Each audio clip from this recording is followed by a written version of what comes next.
Many congratulations. First player through to the quarter-final here at the World Championship. How would you assess your performance tonight? Yeah, I ground out a win. That's why I just wanted to get up there and win. It doesn't matter about the performance, but I think it was one of those games where you just had to get over the winning line, and that's what I did. You were so dominant in the opening 2 sets. Midway through the match, did you feel like you were almost battling against yourself at times? Yeah, battling against myself, battling against him, but it is what it is. You know, you come up against certain players and certain circumstances and just have to deal with it. But yeah, I felt comfortable all the way through the game. Even 3-1, I felt like I was going to win the game. It was just a matter of time. I think in the full set you had a 64 finish to win it and 12 darters to wrap it up. Is that the biggest positive for you from tonight, the way you performed in the deciding legs of sets? No, to be honest with you, I found out just now that I hit 1 out of 15 double tops. I'm usually bang on those double tops, but it doesn't matter. I mean, as long as I'm winning, I'm in the quarterfinals, that's all that matters. You've only dropped 2 sets as well in reaching the quarterfinals. Do you feel like when you're really pushed that, we're going to see you produce your A game? Yeah, I think Youve played very well early on in the game, sort of slowed up towards the back end, and that cost him, I think. I mean, if he plays his normal game, he maybe has a better chance, but it was just a spoiler, I think. And we know what Jose can produce. He's come back from 2-0 down and 3-0 down so far. Were you conscious of that midway through the game? No, I knew how well I could play. I knew I wasn't playing at my best.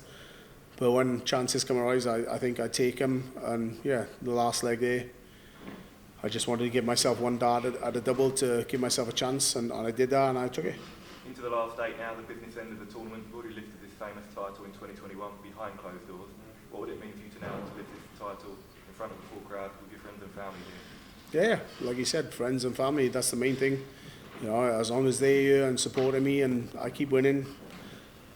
My wife probably says she doesn't want to feel the pressure as much. You know, I should make things a little bit easier, but yeah, as long as they're here supporting me, that's the main thing. Thanks for the Gazzy, congratulations. Should everyone else be a little bit worried that the fact that you're in the last 8 and we've seen nowhere near your best yet? Well, I think you've probably seen not even my C game, but it's all about winning. It doesn't matter about averages, doesn't matter about how well you play. As long as you get a W, that's all that matters. And yeah, I always say that the quarterfinals on in tournaments, that's when I find my best stuff, so a lot to look forward to. Even though you are, well, number one seed, no one's really speaking about you. Do you actually like it that you're going under the radar perhaps a little bit and all eyes are on Michael? I haven't even really looked at social media or even, I haven't watched much darts to be honest with you. Like I said, my wife, my kids are here, we've been doing a lot of things. We went to Wonderland. I didn't watch any of the darts yesterday, so if I'm going under the radar, happy days, but I haven't even watched any of it. Gazzy, congratulations. Thanks. What you say there, Gazzy, do you kind of live in a bubble of your own games? You don't watch much at all? No, sometimes I watch, but no, if I'm in a hotel room doing nothing, then I'd rather watch darts than watch anything else. But obviously with the family here, I'm doing other things, so yeah, I haven't watched much of it. I watched little bits and so little bits on social media, but yeah, hardly nothing really.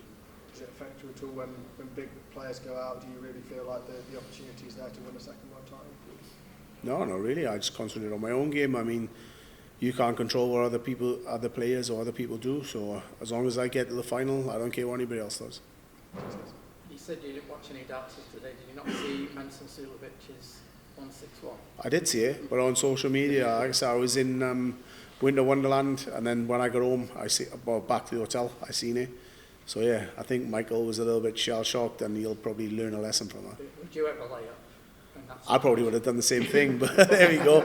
No, I mean, when you're on to win the match and you're leaving someone on 161 or anything above a 150, you think set it up. The likelihood of them taking it out is like a 1 in 10 if they do fair play. So I probably would have done the same thing. Just one quick one on the Premier League. You're one of the very few people who are definitely going to be in it.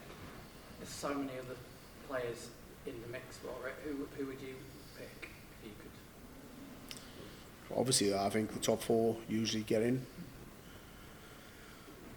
I mean, there's a big fight then for the rest of them. I think Rob Cross is certainly in. Luke Humphries. I think there's probably another 2 spots where you could just pick anyone really, but yeah, I think those 6 are probably in, who have played really well this season.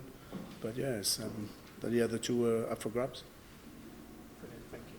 Gerwyn, speaking about watching matches, will you watch the match between Gabriel Clemens and Alan Suter tomorrow? No.